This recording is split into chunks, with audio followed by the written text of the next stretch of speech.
T20 world கப்க்கான Indian ஸ்குவாட வந்து announce பண்ணியிருக்காங்க. எல்லாருமே ரொம்ப எதிர்பார்த்த சுப்மன் கில்ல டீம்லேருந்து ட்ராப் பண்ணியிருக்காங்க. இதனால சஞ்சு சாம்சன் தான் இந்த வேர்ல்டு கப் வந்து இந்தியாவுக்கு ஓப்பன் பண்ண போறாரு. சுப்மன் கில் வந்து T20 ஸ்கீம் ஆஃப் திங்ஸ்லயே இல்ல. சஞ்சு சாம்சன் தான் வந்து ஓப்பனிங் விளையாடிட்டு இருந்தாரு.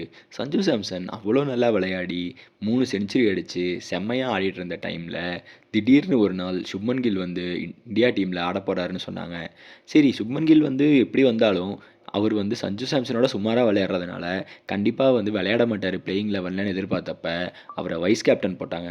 வைஸ் கேப்டனா போட்டு இவர எல்லா ஃபார்மேட்லயும் விளையாட வைக்கணும் அப்படிங்கிற மாரி பண்ணதுனால, சஞ்சு சாம்சன் அவ்வளோ நல்லா பெர்ஃபார்ம் பண்ணியும் டீம்ல அவருக்கு இடம் இல்லாம போயிடுச்சு. சுப்மன் கில்லும் பேட்டிங்கில அந்த அளவுக்கு பெர்ஃபார்ம் பண்ணவே இல்ல. ஒரே ஒரு வாட்டி 40 அடிச்சாரு. கடைசியா 50 அடிச்சு கிட்டத்தட்ட 15, 16 மேட்சுக்கு மேல ஆச்சு.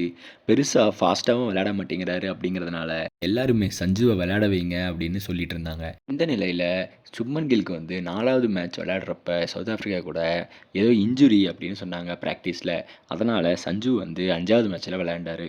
5வது மேட்ச்ல வந்த உடனே சஞ்சு வந்து கிளாஸா ஆடுனத பார்த்துட்டு, "இவ்வளோ நல்லா விளையாடுற சஞ்சுவ ஏன்டா வந்து பெஞ்சில உட்கார வைக்கிறீங்க?" அப்படின்னு எல்லாருமே கேட்டாங்க. கமெண்டேட்டர்ஸ்லேருந்து ஆடியன்ஸ் வரைக்கும். இந்த நிலையில தான் இன்னைக்கு அனௌன்ஸ் பண்ண T20 வேர்ல்டு கப் ஸ்குவாட், அப்புறம் நியூசிலாந்து T20 சீரிஸ்க்கான ஸ்குவாட்ல கில்ல வந்து டிராப் பண்ணிட்டு, அக்ஸார் பட்டேல வைஸ் கேப்டனா அனௌன்ஸ் பண்ணியிருக்காங்க. யாருமே வந்து கில்ல டிராப் பண்ணுவாங்க அப்படின்னு எதிர்பார்க்கல. ஏன்னா கில்லு வந்து வைஸ் கேப்டனா இருந்தாரு.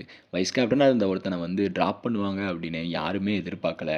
செலக்ஷன் பிரஸ் மீட்ல அஜித் அகர்கரும், சூரியகுமார் யாதவும் டீம் காம்பினேஷனுக்காக கில்ல டிராப் பண்ணியிருக்கோம். கில் வந்து காம்பினேஷன்ல செட் ஆகல. சஞ்சு தான் விளையாடணும் அப்படின்னு நாங்க எதிர்பார்க்குறோம். அதனால சஞ்சு சாம்சனுக்கு பேக்கப்பா இஷான் கிஷனையும் எடுக்கிறோம் அப்படின்னு சொல்லியிருந்தாங்க. இஷான் கிஷன் வந்து இப்போ நடந்து முடிஞ்ச சையத் முஸ்தாக் அலி T20 டோர்னமெண்ட்ல ஜார்க்கண்ட ஃபைனலுக்கு லீட் பண்ணி, ஃபைனல்ல செஞ்சுரி அடிச்சு செம்மையா ஜெயிச்சிருந்தாரு. அவரு வந்து இப்போ 2 வருஷத்துக்கு அப்புறம் இந்தியன் டீமுக்கு ரிட்டர்ன் வராரு. இப்போ இவங்க விக்கெட் கீப்பர் ஓப்பனிங்ல தான் வந்து விளையாடணும் அப்படின்னு முடிவு பண்ணதுனால, ஃபினிஷிங்ல விளையாடிட்டு இருந்த ஜிதேஷ் சர்மாக்கு டீம்ல இடம் கிடைக்கல. அவருக்கு பதில் ரிங்கு சிங் மீண்டும் டீமுக்கு உள்ள வராரு. எல்லாருமே வந்து ரிங்கு சிங் மாரி ஒரு பிளேயர் தான் இந்தியாவுக்கு ஃபினிஷ் பண்ணணும் அப்படின்னு முடிவு பண்ணி, இப்ப ரிங்கு சிங்க மறுபடியும் டீம்ல எடுத்திருக்காங்க. ரிங்கு சிங்குமே வந்து ரொம்ப நல்லா இந்தியாவுக்கு பண்ணியிருக்காரு.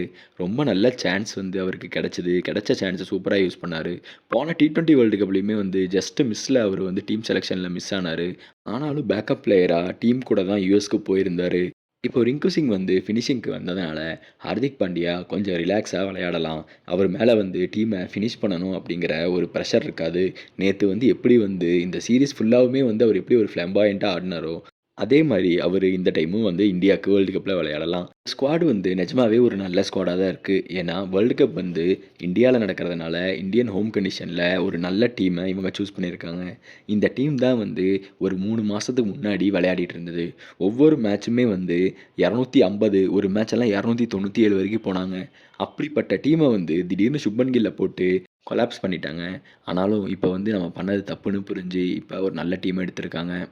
இந்த டீம் பத்தி நீங்க என்ன நினைக்கிறீங்க? அப்படின்னு சொல்லி கமெண்ட்ல சொல்லுங்க. பார்ப்போம் இந்த டீம் எப்படி பண்றாங்கன்னு.